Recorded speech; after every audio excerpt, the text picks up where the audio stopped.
Hey everybody, welcome back to the channel. Matt here. I know some of you are like seeing the other video like, oh, he was wearing that same crap, but I told you in that video I was going to be filming some other stuff for future content.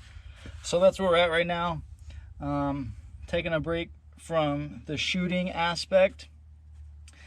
So figured what better time than talk about like first aid, right? Because at the end of the day, if you were at a grocery store, a mall, a concert, something where a active shooter has taken place, you are your own first responder. Officers, when seconds count, right, the whole saying is they're minutes away. If an officer takes a while to get there, it's going to take even longer for fire, okay? And it's not a knock to my brothers and sisters that wear, you know, the fire gear and drive the big shiny trucks.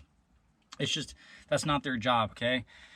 So for those of us in law enforcement, we know a little bit better that we have to go and make sure that the scene is safe. Whether if it's an active shooter situation, right, like that either A, the shooter is pinned to one location to where maybe fire can come in, right? Or B, the active shooter or the threat is no longer a threat anymore, okay? So you, right, are your own best rescue. I've heard SWAT medics always tell, you know, self-rescue is the best rescue. So understand that if, unfortunately in today's age, if you're involved in an incident where you're unfortunately a victim to an active shooter or just even a violent crime, you're going to be your first responder. So what you have easily available to you could be the difference between you surviving or not, unfortunately. And it's sad that we have to think like that, but unfortunately that's just kind of the way it is. So in video number 2, when we walked around the Jeep, I kind of like hinted on first aid stuff real briefly. This was the one that's inside my glove box, and this is the one that gets velcroed to the top of my roll cage. This one typically goes with me, right, places. If I have like my carry bag, like this will come with me, whereas like this one stays with the Jeep. Now I could take this and throw it in a bag, right, if I have to like ditch the vehicle or whatever the case may be, but they're both going to be fairly similar, right? Now, I am not an EMT. I am not a paramedic. I am not a nurse. I am not a doctor. I am none of those things. I am just, like I said, an average person who has gone through some first aid style training. So, big thing is, right, stop the bleed. When it comes to an active shooter, right, rounds are discriminatory, okay?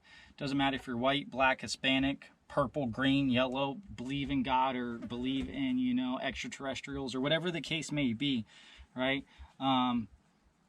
That round coming out of that weapon, whether it be a handgun, rifle, whatever the case may be, it has no prejudice. It's going to hit whatever it's pointed at. And that could be you, that could be, you know, I don't even want to say it, but that could be, you know, your child. That could be so many things, right? So self-rescue is the best rescue, because if there is an active shooter and I, as a police officer, am responding to that, I unfortunately am going to walk over the victims when they're still a threat, because I am no good to that one person if that active shooter or threat or whatever the case may be is still harming people. So typically, like, I'll yell, hey, if you can hear my voice, come to the sound of it, right? To try to get the walking wounded out, okay? You know, people with bumps, bruises, scrapes, things like that. But if you are shot, like, it's unfortunate, but I have to walk past you. If it's a kid, I have to walk past, and those are things that I'll have to, you know, bear and deal with. But I have to go to the threat. So that has to be important for you all from a civilian perspective to understand. we have to go to the threat. If I was in a civilian role, right, and I'm just out and about and I don't have my family, I might go and engage that threat, right? Just because I would feel obligated. If I have my family, I'm going to take care of my family. And if you have your family, you should take care of your family. And sometimes getting distance is the best means, right? If you carry like I do, don't try getting into that gunfight while you have your family, because you're going to be too worried about them. So take care of your family, and sometimes that's distance. So I know it's kind of a tangent, but this is kind of the stress of why first aid kits are so crucial nowadays. You can buy top of the line ones, you can buy, you know, pouches, and you can build them yourself, but some big things to have are something to stop the bleed to an extremity, right? You have your femoral artery, you know, you have your radial, your brachial, and then your carotid up high on your neck. You're obviously not going to tourniquet your neck. Don't ever do that. But if you get shot in your arm, okay, tourniquet. And the old way was, you know, a couple inches above the wound. If it's near a joint, a couple inches above that. Now, everybody preaches it's pretty much high and tight. So get it up as high as you can and as tight as you can. If it doesn't stop it right away, throw a second one on if you have access to that. Sorry, there's a bunch of stuff flying around out here. So, same thing with your femoral, right? Those of us that like run cool leg straps, if you get hit in your femoral, right, or somewhere in this leg and it's just bleeding really bad, you need to undo this, move your gun and stuff out of the way, and you got to get that tourniquet real high and tight, okay? It's crucial. So, tourniquet. That'll take care of pretty much all your extremities. So you're like, all right, that's great, Matt. I got shot in the leg, threw my tourniquet on, but I also got like hit in my chest. Now what do I do? Okay, well, you can't tourniquet your chest. You're absolutely right. So chest seals, okay? If it doesn't go through and through and you still are conscious, yes, you can administer your own chest seals. Hopefully there's somebody else there that can do that for you. So let's kind of dive into these real quick. Hopefully you can see this. We'll scoot it over. You don't need to see me so much.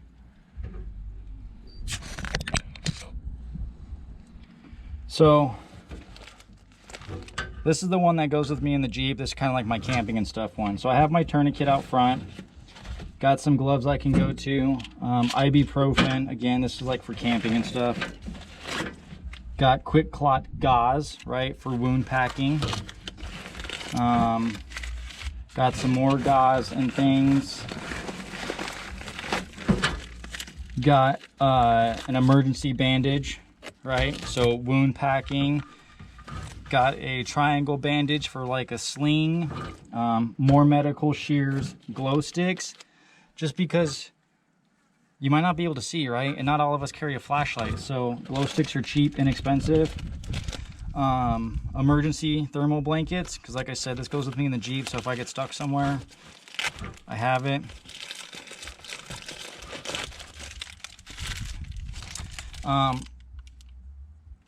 Compressed gauze, and then chest seals. So let's say the chest seal, because it's hot, right? Arizona, it's hot, and so it doesn't necessarily stick, right? You could also take the plastic, right, or an ID or something to that effect, and you could put it on the chest, and you could tape down 3 sides, so that this way when you inhale, right, it'll suck down, you know, filling that cavity void, so that you get that air exchange. It'll work just like a chest seal. So like I said, the chest seal, like just package anything hard plastic, ID card, and some tape, right, can be used to make a chest seal. So sorry, I lost my train of thought because it's hot out here and my camera keeps overheating and shutting off, and it's really inconvenient. So we talked about the tourniquets. We talked about, you know, quick clot and like wound packing. Talked about the chest seals. Got some standard 4x4 dressings. Talked about the emergency blankets. Just a general pocket knife, and like I said, glow sticks, because you're not always going to have a flashlight. Your phone might die, right? You're not going to, you might be out in the wilderness like this and it could be dark. Ibuprofen I carry too, and then I have just some extra gloves, and then this is just like my I call it my boo-boo kit. It's got like tweezers, you know, if you get some cacti in you, some chapstick, right, if you're out in the sun, because let's say the Jeep broke down, I have to walk back to civilization. Moleskin. If you've never walked very far on any sort of hard terrain and had blisters, I highly encourage that you get moleskin, because once your blisters pop, it's going to be excruciating. If you have like another mile or even 100 yards, it's going to hurt, okay? But moleskin can make it more bearable. So get some moleskin, and then these are just like some antiseptic wipes and some other stuff. So like I said, this is like the one that comes with me anywhere in the Jeep. It's quickly deployable. I can use it for like more camping and like adventuring type stuff, but it's also got things that I can use in the event of like an active shooter or a mass critical incident, right? You're gonna notice, sorry as I make a bunch of noise zipping this up, on all my first aid kits I always carry a Sharpie. It was always ingrained into me that if you apply a tourniquet, you want to mark it, right? They always taught us when I was in the military, put a giant T on the forehead and the time, so that the doctor knows how long that tourniquet's been applied, right? Because if you're helping others in a critical incident, such as an active shooter, the person who passed out due to a femoral bleed and you were able to stop it and they just went unconscious due to a little like shock and all that stuff, you put that tourniquet time on there and that they have a tourniquet applied, it's going to let one, paramedics and firefighters, ambulance personnel know that like, hey, this person is probably going to be an immediate, which kind of goes into triaging. But it also lets them know how long that tourniquet's been there for like once you get to hospital care, which starts getting way beyond my realm, so I'm not even going to dive into it. But it's always been ingrained in me, so it's always been something I practice. So you're going to notice I carry a Sharpie on my plate carrier, Sharpie on my duty vest, Sharpie on my med kits. My wife's med kit in her car has a Sharpie as well, same thing, okay? So that's the first one. We're going to dive into this. This is the one that stays in the Jeep. So even if this one doesn't make it in the car because I'm running and I just happen, like, I just don't have it, right? So it's gone. I at least have this one. And you're going to notice this is more geared towards like stop the bleed stuff, okay? So it's got combat gauze, okay? So this is for controlling the bleed, right? Wound packing, triangular bandage, some duct tape, gloves, compressed gauze. I got some 4x4s, another glow stick, and then I have an emergency trauma dressing, kind of like an Israeli bandage. For those of you that are familiar, right? It's got the one side you lay down, you fish it through, pull it tight against itself, and then you wrap it, okay? And then I have chest seals, and then I have burn tech for burns and stuff. So kind of similar, but a little bit different.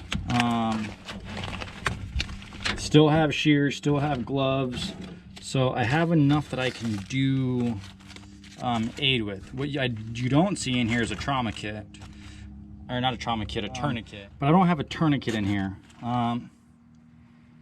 which was due to space. I kind of ran out of space. Looking now, like I could probably squeeze one in here, or even I could bungee it to here. So I'm going to address that because honestly, if you don't have anything but a tourniquet, like that's better than nothing.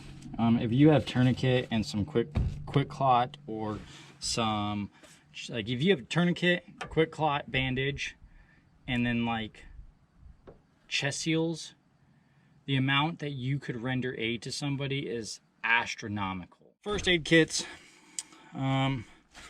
Identified the shortfall, no tourniquet, but I could easily strap one to here, so we're gonna do that. Because like I said, if you have a tourniquet, chest seals, and then some sort of like quick clot or like wound packing, you can do a lot for somebody who might be severely injured in a critical incident, active shooter, mass casualty situation, right?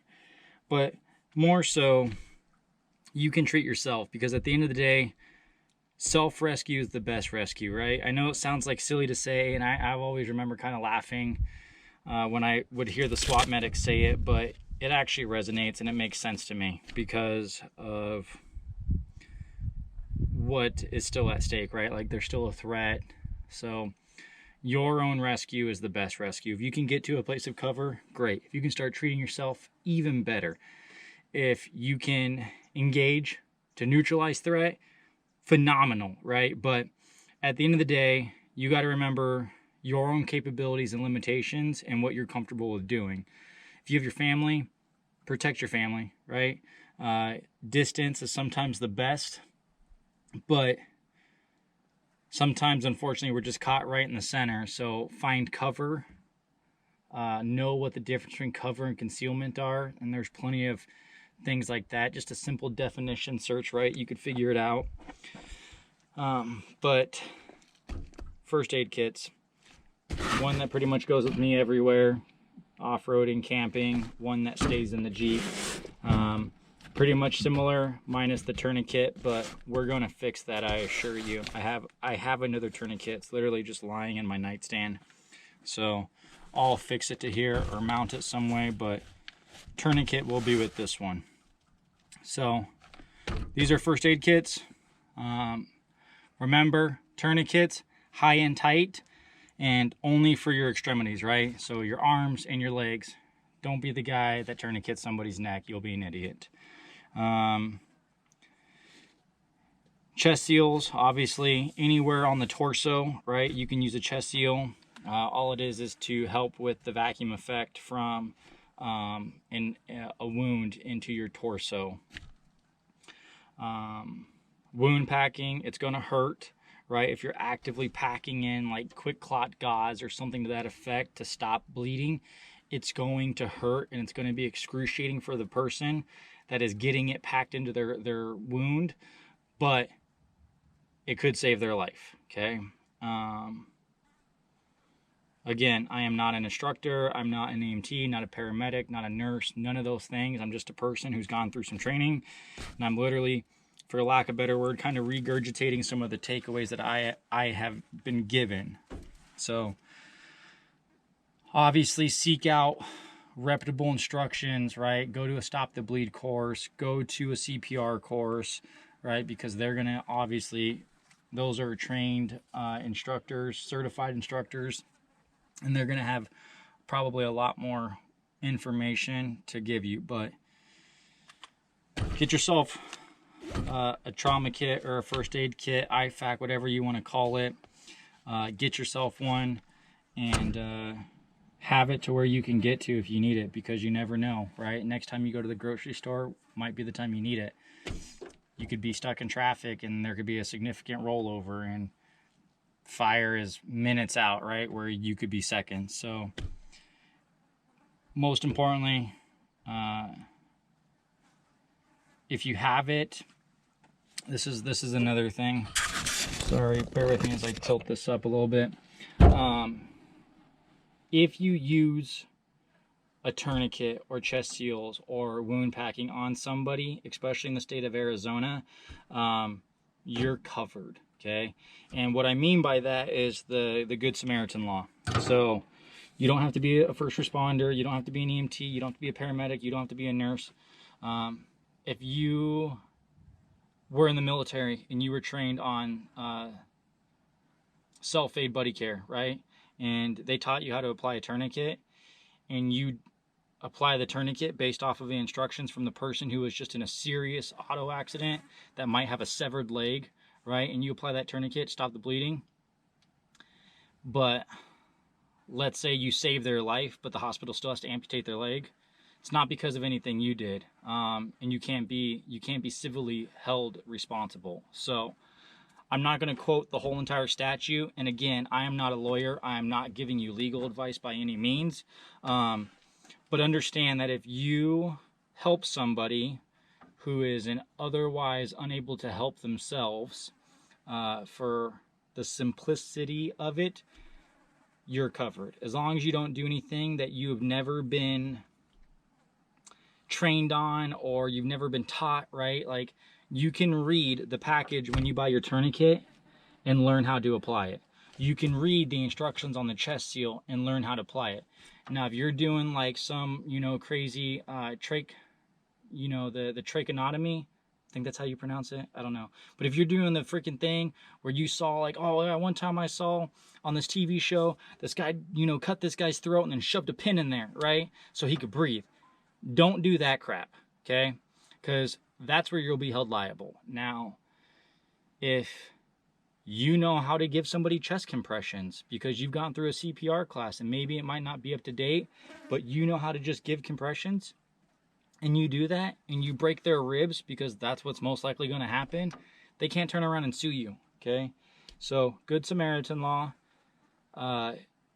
you can Google it. And this applies for Arizona. So if you are viewing this in another state, I imagine there is something equivalent. Get on that smartphone or that search engine browser and Google it yourself. But I imagine your state will have something very similar. So don't be afraid to help somebody because you're worried about being sued, which unfortunately is sad that that's even has to come up. But if you are not doing anything negligently, and you're not doing anything to cause more harm, right? If you witness the motorcyclist get T-boned and his leg gets severed and you apply a tourniquet and it's hanging on by sheer limbs and the hospital has to, amputate it, he can't sue you saying that it was because of you, because you probably saved his life or her life, right?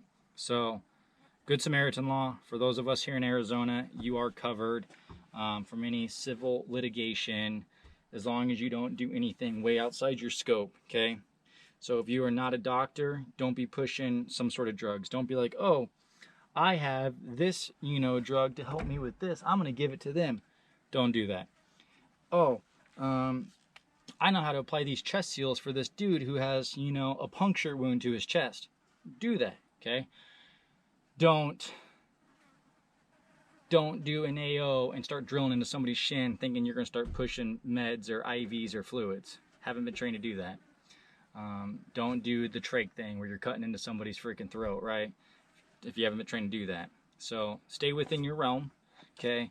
And at the end of the day, if your realm is just a tourniquet or chest seals, do it. You'll be covered. So first aid stuff, get yourself some, because you never know when you might be your own first responder. And remember, self-rescue is the best rescue. Most importantly, I apologize for the video cutting in and out. I'm gonna have to splice this, so bear with me. But be kind to each other, and if you can help somebody, because they might be able to reciprocate that to somebody else down the road. All right? Have a good one, guys. Be safe.